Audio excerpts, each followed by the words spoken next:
నమస్తే, welcome to DNS news. ముందుగా headlines.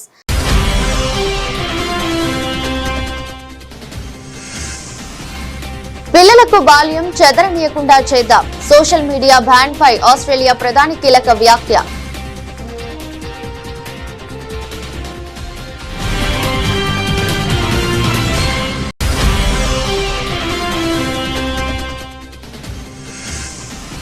బుజ్జగింపు రాజకీయాల కోసం వందే మాతర గేయాన్ని విడగొట్టారు. కాంగ్రెస్ పార్టీపై అమిత్ షా తీవ్ర విమర్శలు.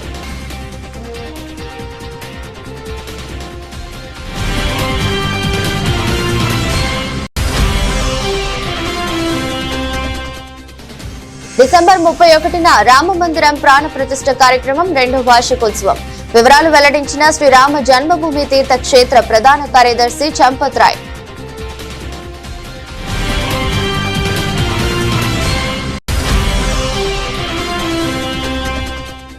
కాంగ్రెస్ పార్టీపై అస్సాం సీఎం హిమంతా బిశ్వ శర్మ సంచలన వ్యాఖ్యలు. కాంగ్రెస్ హయాంలో నిరసన తెలిపినందుకు సుమారు 860 మంది యువకులు చంపబడ్డారని ఆరోపణ.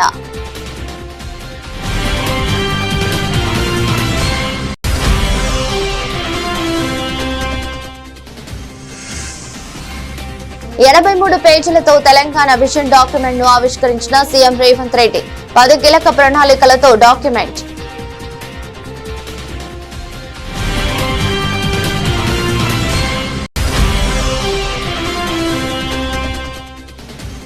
రిజిస్ట్రేషన్ కాగానే ఆటో మ్యూటేషన్. రెవెన్యూ శాఖపై సీఎం చంద్రబాబు కీలక ఆదేశాలు. వివాదాస్పద భూముల పరిష్కార అధికారాన్ని ఆర్జీఓలకు బదలాయింపు.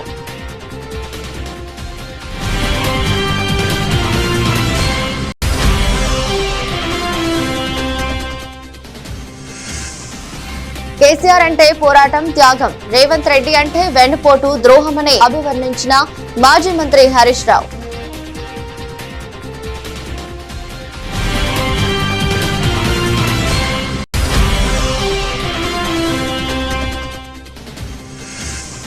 ఏపీ బ్రాండ్ ను సర్వనాశనం చేసింది మీరు కాదా? సీఎం చంద్రబాబుకు మాజీ మంత్రి పేర్ని నాని సూటి ప్రశ్న.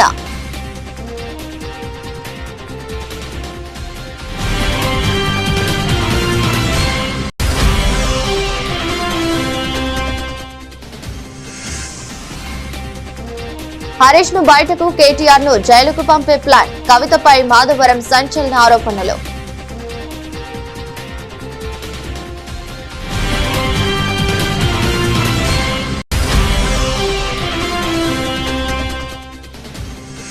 ఫీజు బకాయిలు చెల్లించే వరకు మా పోరాటం ఆగదు. ప్రభుత్వ తీరుపై మండిపడ్డ వైఎస్ఆర్సీపీ వర్కింగ్ ప్రెసిడెంట్ రవిచంద్ర.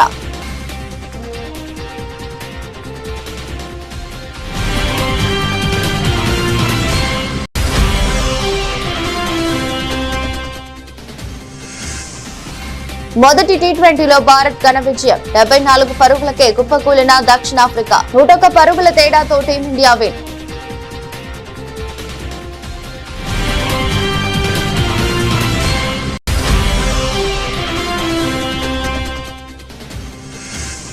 సంక్రాంతి బరిలో శర్వానంద్ హీరోగా నటించిన నారీ నారీ నడుమ మురారి విడుదల తేదీతో పాటు సమయాన్ని కూడా వెల్లడించిన ఏకైక్ ఎంటర్టైన్మెంట్ సంస్థ. ఆస్ట్రేలియా ప్రభుత్వం చారిత్రక నిర్ణయం తీసుకుంది. దేశంలో 16 ఏళ్లలోపు పిల్లలు సోషల్ మీడియాను వినియోగించడంపై నిషేధం విధించింది. ఈ కొత్త కఠిన నిబంధనలు బుధవారం నుంచి అధికారికంగా అమల్లోకి రానున్నాయి. ఈ సంస్కరణ ద్వారా పిల్లలకు వారి బాల్యం పోకుండా చూడొచ్చని, తల్లిదండ్రులకు మరింత భరోసా ఇవ్వవచ్చని ఆస్ట్రేలియా ప్రధాని ఆంటోనీ ఆల్బనీస్ విశ్వాసం వ్యక్తం చేశారు. ఆస్ట్రేలియా పార్లమెంట్ ఆమోదించిన చట్టాల ప్రకారం 16 ఏళ్ల కంటే తక్కువ వయసున్న పిల్లలు ఖాతాలు కలిగి ఉండకుండా నిరోధించడానికి సోషల్ మీడియా ప్లాట్ఫామ్లు కఠిన చర్యలు తీసుకోవాల్సి ఉంటుంది. Facebook, Instagram, Snapchat, tick talk, X, YouTube సహా మొత్తం 10 ప్రముఖ ప్లాట్ఫామ్లకు ఈ ఆదేశాలు జారీ అయ్యాయి. సోషల్ మీడియాలోని కొన్ని డిజైన్లు యువతను స్క్రీన్లకు అతుక్కుపోయేలా ప్రోత్సహిస్తున్నాయని, వారి ఆరోగ్యంపై తీవ్ర ప్రభావం చూపుతున్నాయని ప్రభుత్వం ఆందోళన వ్యక్తం చేసింది. 2025లో ప్రభుత్వం జరిపిన ఒక అధ్యయనంలో 10 నుండి 15 ఏళ్ల వయసున్న పిల్లల్లో 96% మంది సోషల్ మీడియా వాడుతున్నారని, వారిలో 70% మంది హింస, ఆత్మహత్యలకు ప్రోత్సహించే కంటెంట్ వంటి హానికరమైన విషయాలను చూస్తున్నారని తెలింది. ఈ హానికరమైన ప్రభావాలను తగ్గించడమే నిషేధం ముఖ్య ఉద్దేశమని ప్రభుత్వం వివరించింది. The Prime Minister here, and I want to speak to you directly about something very important. From December 10, if you're under 16, you're no longer allowed to have a social media account. You'll know better than anyone what it's like growing up with algorithms, endless speeds, and the pressure that can come with that. That's why we've taken this step to support you. If you have questions, by all means, reach out. Talk to your parents, your teachers, and your friends. And if you feel like you need more support, Headspace and Kids Helpline is there to assist. Above all, make the most of the school holidays coming up rather than spending it scrolling on your phone. Start a new sport, learn a new instrument, or read that book that has been sitting there on your shelf for some time. And importantly, spend quality time with your friends and your family, face to face. Have a great summer. పశ్చిమ బెంగాల్ ఎన్నికలను దృష్టిలో ఉంచుకుని ప్రజా సమస్యల నుంచి దృష్టి మళ్లించేందుకే ప్రభుత్వం వందే మాతరంపై చర్చను చేపట్టిందంటూ కాంగ్రెస్ ఎంపీ ప్రియాంక గాంధీ చేసిన వ్యాఖ్యలను కేంద్ర హోంమంత్రి అమిత్ షా తిప్పికొట్టారు. జాతీయ గేయం బెంగాల్ కు మాత్రమే పరిమితం కాదన్నారు. జాతీయ గేయాన్ని రాజకీయాలతో ముడిపెట్టడం దురదృష్టకరమని వ్యాఖ్యానించారు. వందే మాతరం 150 ఏళ్లు పూర్తి చేసుకున్న సందర్భంగా రాజ్యసభలో జరిగిన చర్చలో అమిత్ షా పాల్గొన్నారు. భుజగింపు రాజకీయాల కోసం వందే మాతర గేయాన్ని కాంగ్రెస్ విడగొట్టి ఉండకపోతే దేశ విభజన జరిగి ఉండేది కాదని అమిత్ షా విమర్శించారు. వందే మాతరం 100 ఏళ్లు పూర్తి చేసుకున్నప్పుడు దేశంలో ఎమర్జెన్సీ విధించారని, దీంతో జాతీయ గేయం కీర్తిని చాటేందుకు అవకాశం లేకుండా పోయిందని అన్నారు. వందే మాతరం అంటూ నినదించిన వారిని ఇందిరాగాంధీ జైలులో పెట్టించారని చెప్పారు. अब फिर से खड़े हो जाएंगे कि नहीं नहीं नहीं आप गलत बोल रहे हो, मगर इस रिकॉर्ड है मान्यवर महोदय। 1992 में भाजपा सांसद श्री राम नाईक ने एक शॉर्ट ड्यूरेशन डिस्कशन के माध्यम से वंदे मातरम को संसद में फिर से गाने की शुरुआत करने के लिए एक मुद्दा उठाया और उस वक्त प्रतिपक्ष के नेता लाल कृष्ण आडवाणी जी ने बहुत प्रमुखता के साथ लोकसभा के स्पीकर को कहा कि इस महान सदन के अंदर वंदे मातरम का गान होना चाहिए, क्योंकि संविधान सभा ने इसको स्वीकारा है। और फिर लोकसभा ने सर्वानुमत से 1992 में वंदे मातरम के गान की शुरुआत की। मान्यवर, हम जब वंदे मातरम की गान की शुरुआत कर रहे थे उस वक्त भी, मैं नाम देना नहीं चाहता वरना औचित्य के सवाल उठाएंगे, कुछ टेक्निकल मुद्दे उठाएंगे, मगर इंडी अलायंस के ढेर सारे लोगों ने, मेरे पास नाम की सूची है, इनको आपत्ति नहीं हो तो मैं पढ़ सकता हूं, ढेर सारे लोगों ने कहा था कि हम वंदे मातरम नहीं गाएंगे, ना बोल दिया। और मैंने मेरी आंख से देखा है कई सारे सदस्य वंदे मातरम होता है तो वंदे मातरम के गान के पहले संसद में बैठे होते हैं तो भी खड़े होकर बाहर चले जाते हैं। मैं आपको विश्वास से कह सकता हूं मान्यवर, ये कह रहे हैं कि कांग्रेस पार्टी पर झूठे आरोप लगाए। मैं विश्वास से कह रहा हूं, भारतीय जनता पार्टी का एक भी सदस्य वंदे मातरम के गान के वक्त सम्मान के साथ खड़ा न हो, ऐसा हो ही नहीं सकता। హిందూ క్యాలెండర్ ప్రకారం డిసెంబర్ 31న రామ మందిరం ప్రాణ ప్రతిష్ఠ కార్యక్రమం 2వ వార్షికోత్సవం జరుగుతుందని శ్రీరామ జన్మభూమి తీర్థ క్షేత్ర ప్రధాన కార్యదర్శి చంపత్ రాయ్ తెలిపారు. ఈ విషయమై ఆయన మీడియాతో మాట్లాడారు. కార్యక్రమానికి సంబంధించి అన్ని ఏర్పాట్లు పూర్తి చేస్తామని చెప్పుకొచ్చారు. भारतीय पंचांग के अनुसार पौष शुक्ल द्वादशी 11 जनवरी को भी थी सन 2025 में और 31 दिसंबर को भी है 2025 में। ये भारतीय पंचांग के अनुसार है।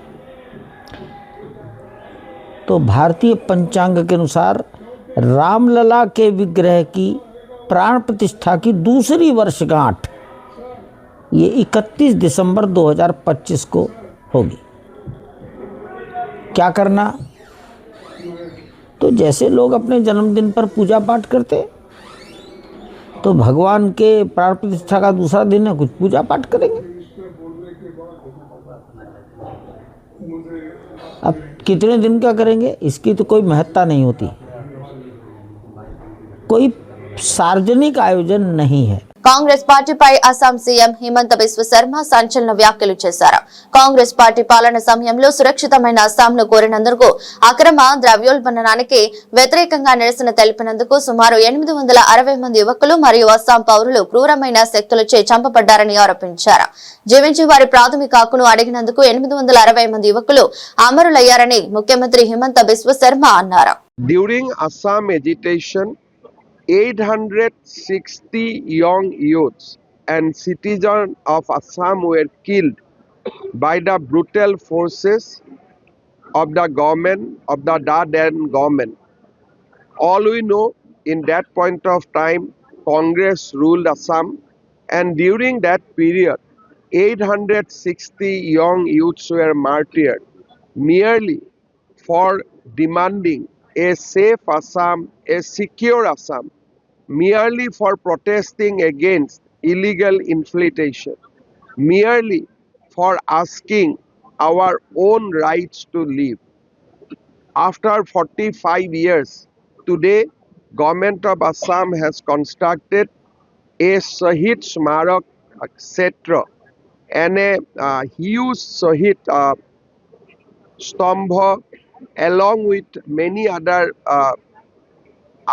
other small plannings like musical fountains, like library, like martyrs gallery. Tomorrow we are going to dedicate it to the people of Assam, people of nation, as tomorrow we are going to observe Martyrs Day in entire Assam. Telangana ముఖ్యమంత్రి Revanth Reddy Telangana vision 2047 document ను ఆవిష్కరించారు. Telangana rising global summit 2025 ముగింపు సందర్భంగా 83 పేజీలతో కూడిన ఈ document ను ముఖ్యమంత్రి ఆవిష్కరించారు. తెలుగుతో పాటు ఇంగ్లీష్, హిందీ భాషల్లో ఈ డాక్యుమెంట్ ను రూపొందించారు. తెలంగాణ మీన్స్ బిజినెస్ పేరుతో ఈ డాక్యుమెంట్ ను విడుదల చేశారు. 10 కీలక ప్రణాళికలతో ఈ డాక్యుమెంట్ ను సిద్ధం చేశారు. సదస్సు ముగింపు సందర్భంగా ముఖ్యమంత్రి రేవంత్ రెడ్డి మాట్లాడుతూ విజన్ డాక్యుమెంట్ కోసం ఆన్లైన్ ద్వారా సూచనలు, సలహాలు వచ్చాయని అన్నారు. ఆర్థిక నిపుణుల సూచనలు తీసుకున్నట్లు చెప్పారు. తెలంగాణ విజన్ డాక్యుమెంట్ కు 4 లక్షల మంది ప్రజలు ఆన్లైన్ లో సూచనలు, సలహాలు ఇచ్చారని వెల్లడించారు. నిపుణులు ఎంతో మంది ఈ విజన్ డాక్యుమెంట్ లో భాగస్వాములయ్యారని తెలిపారు. ఇందులో భాగంగానే ISB, NITI Aayog, government of India officials, state government officials, Telangana ప్రజల నుంచి కూడా ఈ పాలసీ డాక్యుమెంట్లో సూచనలు ఇవ్వమంటే ఆన్లైన్లో దాదాపుగా 4 లక్షల మంది పాల్గొని వారి యొక్క సూచనలు, సలహాలను తెలంగాణ రాష్ట్ర ప్రభుత్వానికి ఇవ్వడం జరిగింది. ఈ సందర్భంగా తెలంగాణ రాష్ట్రానికి, ఈ ప్రాంత మట్టికి ఒక గొప్ప చైతన్యం ఉన్నది. ఆ చైతన్యము ఒకనాడు జల్, జమీన్, జంగల్, కొమరం భీముడు ఆనాడు పోరాటం చేస్తే ఆ తర్వాత సాయుధ రైతాంగ పోరాటంలో భూమి కోసం, భుక్తి కోసం, విముక్తి కోసం, ఈ ప్రాంతం కోసం, ప్రజల కోసం, పేదరిక నిర్మూలన కోసం, ఈ భూమి మీద ఆధిపత్యం సాధించాలనుకున్న వాళ్ళకు వ్యతిరేకంగా వేలాది మంది పోరాటాలు చేసి నేల కొరిగిన చరిత్ర ఈ తెలంగాణ ప్రాంతానికి ఉన్నది. రాష్ట్రంలో రెవెన్యూ సేవలను ప్రజలకు మరింత చేరువ చేసే దిశగా ముఖ్యమంత్రి చంద్రబాబు కీలక నిర్ణయం తీసుకున్నారు. భూముల రిజిస్ట్రేషన్ జరిగిన వెంటనే ఎలాంటి జాప్యం లేకుండా రియల్ టైంలో ఆటోమేటిక్ గా మ్యూటేషన్ పూర్తయ్యేలా పటిష్టమైన వ్యవస్థను ఏర్పాటు చేయాలని అధికారులను ఆదేశించారు. పట్టాదారు పాస్ పుస్తకాల కోసం భూ యజమానులు ప్రభుత్వ కార్యాలయాల చుట్టూ ప్రదక్షిణలు చేసే దుస్థితికి చరమగీతం పాడాలని స్పష్టం చేశారు. రాబోయే ఏడాది కాలంలో రెవెన్యూ శాఖను పూర్తి స్థాయిలో ప్రక్షాళన చేయాలని, ఈ ప్రక్రియపై ప్రతి నెల తానే స్వయంగా సమీక్షిస్తానని ఆయన వెల్లడించారు. సచివాలయంలో రెవెన్యూ శాఖపై ముఖ్యమంత్రి ఉన్నత స్థాయి సమీక్ష సమావేశం నిర్వహించారు. సమావేశానికి రెవెన్యూ శాఖ మంత్రి అనగాని సత్యప్రసాద్, శాఖ ప్రత్యేక ప్రధాన కార్యదర్శి సాయి ప్రసాద్, సిసిఎల్ఏ అధికారులు హాజరయ్యారు. ఈ సందర్భంగా రాష్ట్రంలో నెలకొన్న భూ సమస్యలపై అధికారులు సీఎంకు వివరించారు. పరిపాలనలో సౌలభ్యం, వేగవంతమైన పరిష్కారం కోసం మరో కీలక నిర్ణయం తీసుకున్నారు. వివాదాస్పద భూముల జాబితా నుంచి భూములను తొలగించే అధికారాన్ని ఇప్పటి వరకు జాయింట్ కలెక్టర్ స్థాయి నుంచి ఆర్జీఓలకు ఎమ్మెల్యేలకు బదలాయించాలని నిర్దేశించారు. కేసీఆర్ అంటే పోరాటం, త్యాగమని, రేవంత్ రెడ్డి అంటే వెన్నుపోటు ద్రోహమని మాజీ మంత్రి హరీష్ రావు అభివర్ణించారు. తెలంగాణ రాష్ట్ర సాధన కోసం చావు నోట్లో తలపెట్టిన వ్యక్తి కేసీఆర్ అయితే ఉద్యమకారుల మీదకే రైఫిల్ పట్టుకుని బయలుదేరిన వ్యక్తి రేవంత్ రెడ్డి అని మండిపడ్డారు. సమైక్యవాదుల బాటలో నడుస్తూ ముఖ్యమంత్రి రేవంత్ రెడ్డి తెలంగాణ అస్తిత్వాన్ని దెబ్బతీస్తున్నాడని మండిపడ్డారు. తెలంగాణ తల్లి విగ్రహం అనేది ఉద్యమ భావోద్వేగాల మధ్య పోరాట స్ఫూర్తితో పుట్టిన రూపమని, తెలంగాణ అస్తిత్వానికి ప్రతీకని, ప్రజలు స్వచ్ఛందంగా ఊరూరా వాడవాడల విగ్రహాలు పెట్టుకుని పూజించుకుంటున్న తల్లిని రేవంత్ రెడ్డి మార్చాలనుకోవటం దుర్మార్గమని ఆగ్రహం వ్యక్తం చేశారు. రేవంత్ సృష్టించినదే నకిలీ తల్లి అని, ఆ తల్లి చేతిలోంచి మన సంస్కృతికి ప్రతీక అయిన బతుకమ్మను తీసేసిన దుర్మార్గుడు రేవంత్ రెడ్డి అని ధ్వజమెత్తారు. డిసెంబర్ 9 లేకపోతే జూన్ 2 రాష్ట్ర అవతరణ దినోత్సవం లేదు. తెలంగాణ ఉద్యమంలో ఈ 3 రోజులు చాలా కీలకమైనవి. November 29, December 9, June 2. నవంబర్ 29 లేకపోతే డిసెంబర్ 9 లేదు, డిసెంబర్ 9 లేకపోతే రాష్ట్ర అవతరణ దినోత్సవం జూన్ 2 లేదు. కేసీఆర్ గారు నిమ్స్ ఆసుపత్రుల్లో 11 రోజుల ఆమరణ దీక్ష, వేలాది లక్షలాది మంది ప్రజలు ఎంతోమంది వారి దగ్గరకు వచ్చారు. ఆ దీక్ష ఫలితం ఇవాళ డిసెంబర్ 9వ తేదీ ప్రకటన. ఇవాళ కొంతమంది మూర్ఖులు మాట్లాడుతున్నారు కాంగ్రెస్ నాయకులు. కేసీఆర్ దీక్షనే లేకపోతే డిసెంబర్ 9 అర్ధరాత్రి చిదంబరం ప్రకటన వచ్చేదా? దీక్ష చేయకపోతే ఢిల్లీ దిగొచ్చేదా? కేసీఆర్ దీక్ష ఫలితం, అమరుల త్యాగ ఫలితం నేటి తెలంగాణ రాష్ట్రం. ఇలా ఎవరెవరో ఏదో మాట్లాడుతుండొచ్చు, కానీ కేసీఆర్ గారు నిజంగా ఇవాళ చరిత్ర అంటూ మాట్లాడితే, తెలంగాణ ఉద్యమ చరిత్రలో మాట్లాడితే కేసీఆర్ అంటే పోరాటం, కేసీఆర్ అంటే త్యాగం. రేవంత్ రెడ్డి గురించి కూడా తెలంగాణ ఉద్యమం గురించి చెప్పాలంటే, రేవంత్ అంటే వెన్నుపోటు, రేవంత్ అంటే ద్రోహం. తెలంగాణ ఉద్యమానికి ద్రోహం చేసిన వ్యక్తి ఎవరన్నా ఉన్నారంటే రేవంత్ రెడ్డి, వెన్నుపోటు పొడిచిన వ్యక్తి ఎవరన్నా ఉన్నారంటే రేవంత్ రెడ్డి. ఎందుకంటే రాజీనామాలు చేయండి అంటే జిరాక్స్ కాగితాలు ఇచ్చిన వ్యక్తి. అరే ఉద్యమానికి గెలిచి రావయ్యా అంటే జై తెలంగాణ నుండి తుపాకీ పట్టుకొని కాలుస్తా అని రైఫిల్ పట్టుకొని బయలుదేరిన రైఫిల్ రెడ్డి రేవంత్ రెడ్డి. అంటే రేవంత్ అంటే ద్రోహం, రేవంత్ అంటే వెన్నుపోటని రాయాలి. తెలంగాణ ఉద్యమ చరిత్ర అంటూ రాస్తే రేవంత్కు ఉన్నటువంటి స్థానం ఒక ద్రోహం, ఒక వెన్నుపోటు. ఇలా ఆయన తెలంగాణ తల్లిని మారుస్తుండు. ఇలా రాష్ట్ర వ్యాప్తంగా తెలంగాణ తల్లిని మార్చి కలెక్టరేట్లలో ఒక రేవంత్ రెడ్డి సృష్టించిన తల్లిని పెడతా ఉన్నాడు. ఇలా తెలంగాణ తల్లి అనేది తెలంగాణ ఉద్యమంలో తెలంగాణ భావోద్వేగాల మధ్య, పోరాటాల మధ్య పుట్టిన తల్లి తెలంగాణ తల్లి. ఆ తెలంగాణ తల్లి అసలైన తెలంగాణ తల్లి. ఆ తల్లిని తెలంగాణ ప్రజలు ఊరూరా వాడవాడ వాళ్ళే సొంతంగా పెట్టుకుంటారు. ఆంధ్రప్రదేశ్ వ్యవసాయానికి ఆలవాలం కాక అది మన రాష్ట్ర బ్రాండింగ్ అని, అలాంటి బ్రాండింగ్ ను సీఎం చంద్రబాబు దెబ్బతీశారని వైఎస్ఆర్సీపీ కృష్ణా జిల్లా అధ్యక్షుడు మాజీ మంత్రి పేర్ని వెంకట్రామయ్య ఆక్షేపించారు. దేశానికి దక్షిణ ధాన్యగారంగా ఉన్న ఏపీ బ్రాండ్ ను సర్వనాశనం చేసింది చంద్రబాబు కాదా అని నిలదీశారు. రైతు హితాన్ని గాలిలో కలిపింది చంద్రబాబు అని గుర్తు చేశారు. చంద్రబాబు సంపద సృష్టి ఒక అభూత కల్పన అని, ఆయన రాష్ట్రాన్ని అప్పుల కుప్ప చేయడం మాత్రమే వాస్తవమని చెప్పారు. ఏడాదిన్నరలో రికార్డు స్థాయిలో అప్పులకు అదే తాత్కరణం అని పార్టీ కేంద్ర కార్యాలయంలో మీడియాతో మాట్లాడిన మాజీ మంత్రి పేర్ని నాని స్పష్టం చేశారు. వచ్చే ఏడాది నుంచి కరెంటు బిల్లులు వచ్చే ఏడాది కూడా కరెంటు ఛార్జీలు పెంచకుండా సమర్థతను పెంచుకుంటామని చెప్పి నారా చంద్రబాబు నాయుడు గారు మాట్లాడుతున్నాడు. చంద్రబాబు నాయుడు గారి సమర్థత అంటే ఎప్పుడైనా, ఎక్కడైనా, ఎన్నడైనా సరే ఆయన అత్యంత సమర్థవంతంగా ప్రజల్ని తాకట్టు పెట్టి అప్పులు తేవడం తప్పితే మరి ఏదన్నా ఉందా అని అడుగుతున్నాను నేను చంద్రబాబు నాయుడు గారిని. కానీ రాష్ట్ర ప్రజలను కూడా ఒకసారి ఆలోచించమని అడుగుతున్నాను. చంద్రబాబు నాయుడు గారు అంటే సమర్థవంతంగా అప్పులు తేవడం తప్పితే ఏ రోజన్నా మంచి పరిపాలన అందించడం, ఛార్జీలు పెంచకుండా ఉండటం, లేదా ప్రజలను ఎత్తిన భారం వేయకుండా ఉండటం ఎప్పుడన్నా జరిగిందా అంటే ఎప్పుడూ లేదు.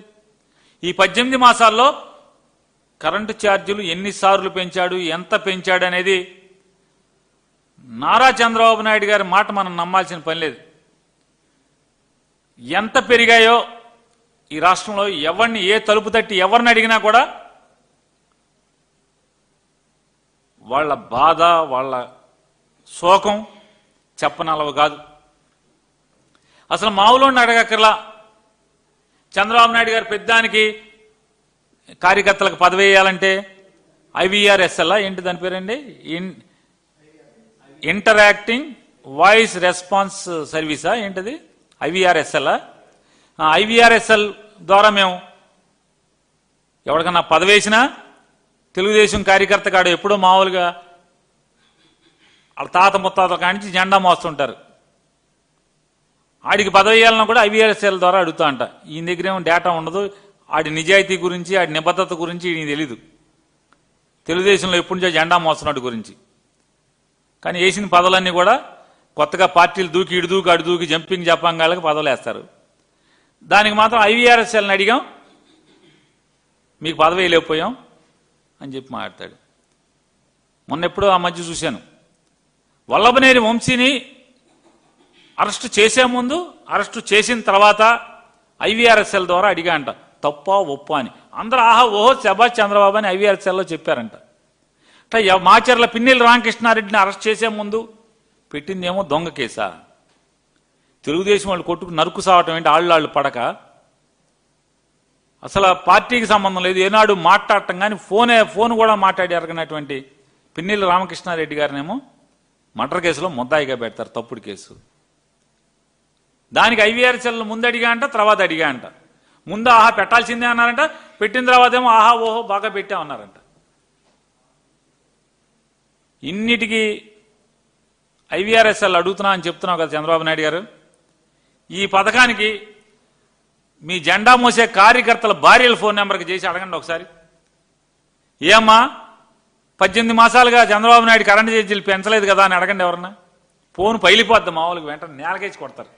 తెలంగాణ జాగృతి అధ్యక్షురాలు కల్వకుంట్ల కవితపై కూకట్పల్లి ఎమ్మెల్యే మాధవరం కృష్ణారావు సంచలన ఆరోపణలు చేశారు. బీఆర్ఎస్ వర్కింగ్ ప్రెసిడెంట్ కేటీఆర్ ను అరెస్ట్ చేయించేందుకు సీనియర్ నేత హరీష్ రావును పార్టీ నుంచి బయటకు పంపేందుకు ముఖ్యమంత్రి రేవంత్ రెడ్డితో కలిసి కవిత కుట్ర పన్నుతున్నారని తీవ్రస్థాయిలో ధ్వజమెత్తారు. బీఆర్ఎస్ లో సర్వం తానే కావాలనే దురుద్దేశంతో ఆమె ఈ కుట్రకు తెరలేపారని ఆరోపించారు. తనతో పాటు పలువురు బీఆర్ఎస్ ఎమ్మెల్యేలను ఉద్దేశించి కవిత చేసిన విమర్శలపై మాధవరం కృష్ణారావు మీడియా సమావేశంలో స్పందించారు.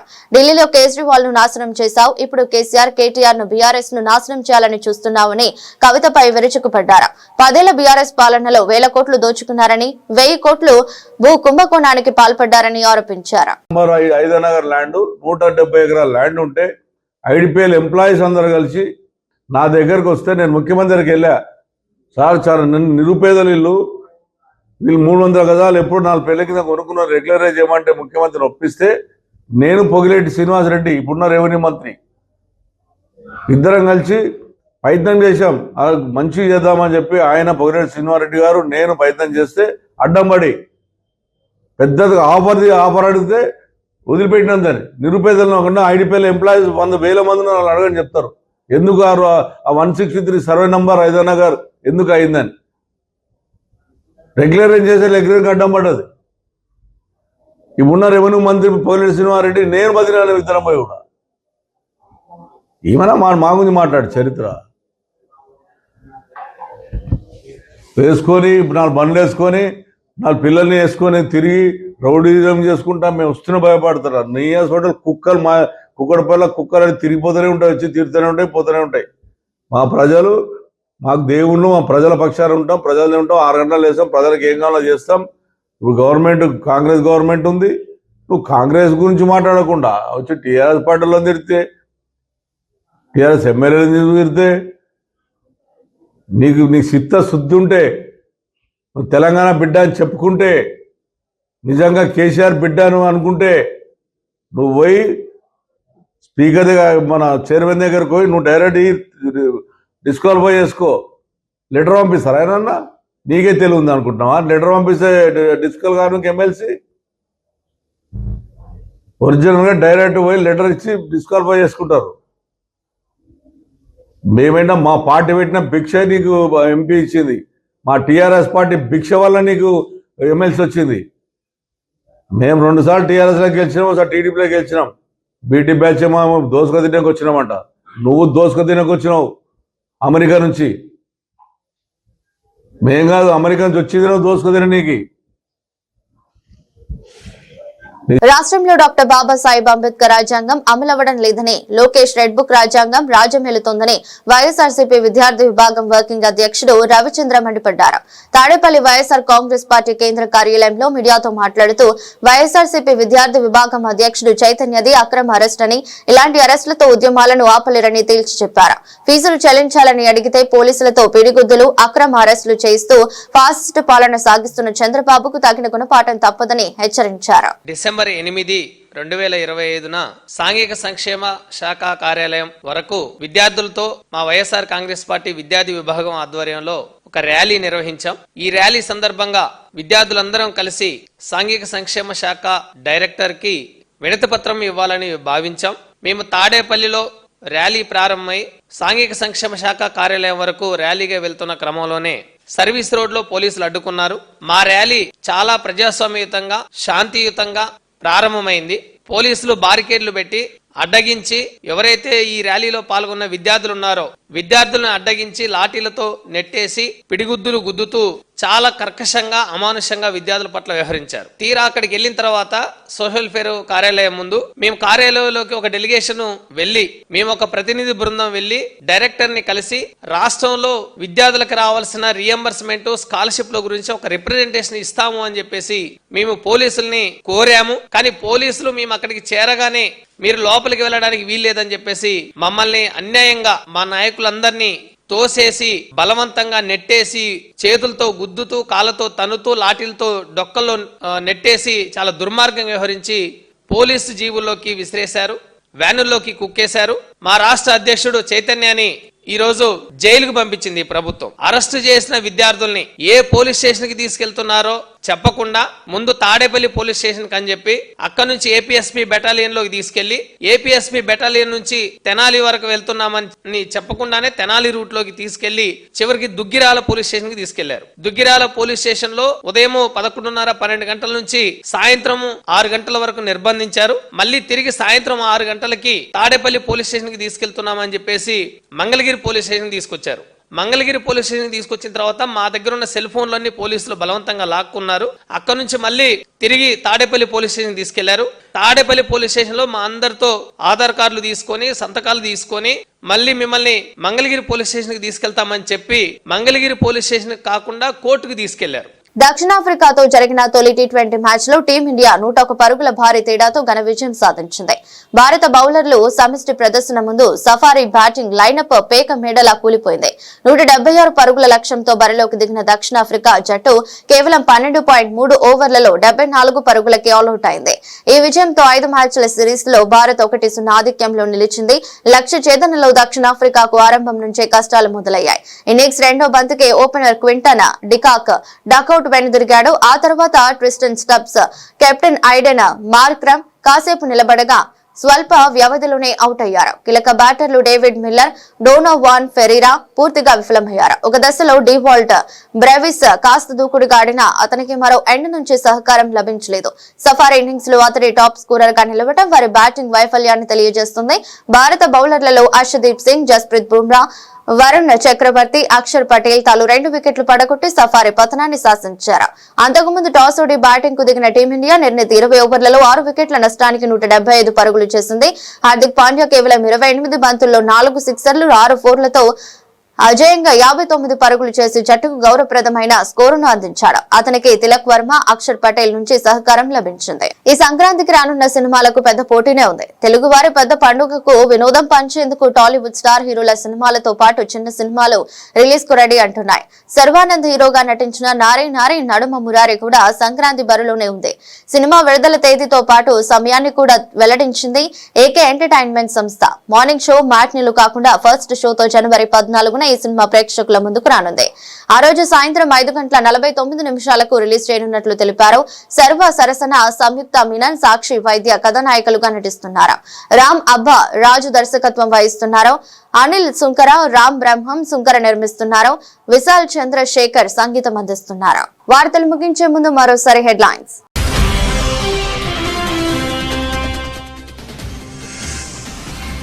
పిల్లలకు బాల్యం చెదరనీయకుండా చేద్దాం. సోషల్ మీడియా బ్యాన్ పై ఆస్ట్రేలియా ప్రధాని కీలక వ్యాఖ్య.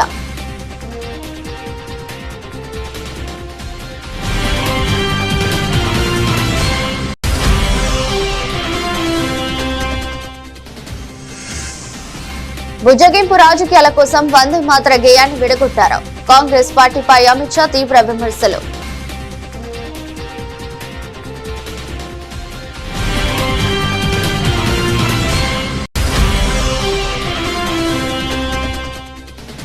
డిసెంబర్ 31న రామ మందిరం ప్రాణ ప్రతిష్ఠ కార్యక్రమం 2వ వార్షికోత్సవం. వివరాలు వెల్లడించిన శ్రీరామ జన్మభూమి తీర్థ క్షేత్ర ప్రధాన కార్యదర్శి చంపత్ రాయ్.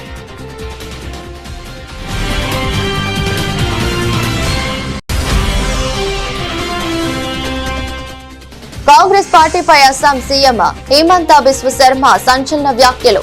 కాంగ్రెస్ హయాంలో నిరసన తెలిపినందుకు సుమారు 860 మంది యువకులు చంపబడ్డారని ఆరోపణ.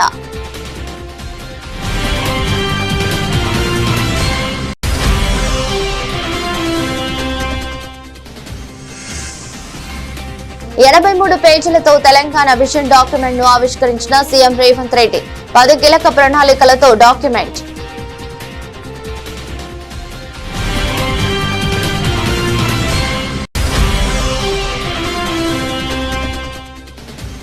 రిజిస్ట్రేషన్ కాగానే ఆటో మ్యూటేషన్. రెవెన్యూ శాఖపై సీఎం చంద్రబాబు కీలక ఆదేశాలు.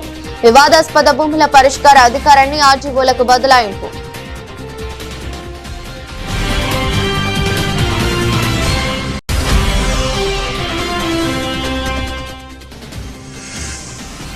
కేసీఆర్ అంటే పోరాటం, త్యాగం. రేవంత్ రెడ్డి అంటే వెన్నుపోటు, ద్రోహమని అభివర్ణించిన మాజీ మంత్రి హరీష్ రావు.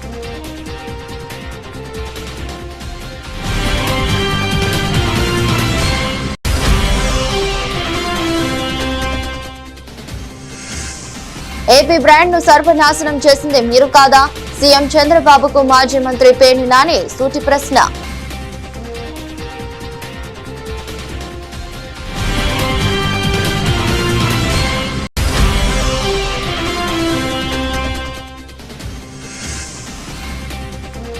హరీష్ ను బయటకు, కేటీఆర్ ను జైలుకు పంపే ప్లాన్. కవితపై మాధవరం సంచలన ఆరోపణలు.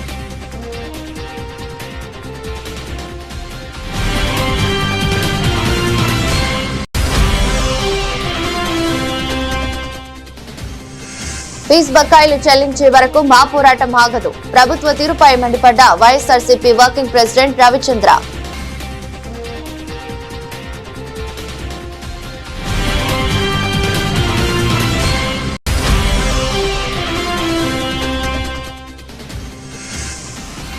మొదటి టీ20లో భారత్ ఘన విజయం. 74 పరుగులకే కుప్పకూలిన దక్షిణాఫ్రికా. 101 పరుగుల తేడాతో టీమిండియా విన్.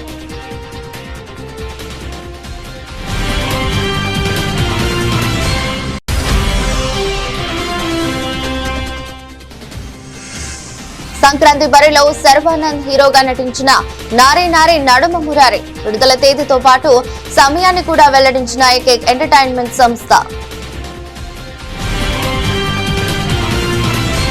ఇది బులెటిన్. మరో బులెటిన్లో మళ్ళీ కలుద్దాం. అంతవరకు సెలవు. నమస్కారం.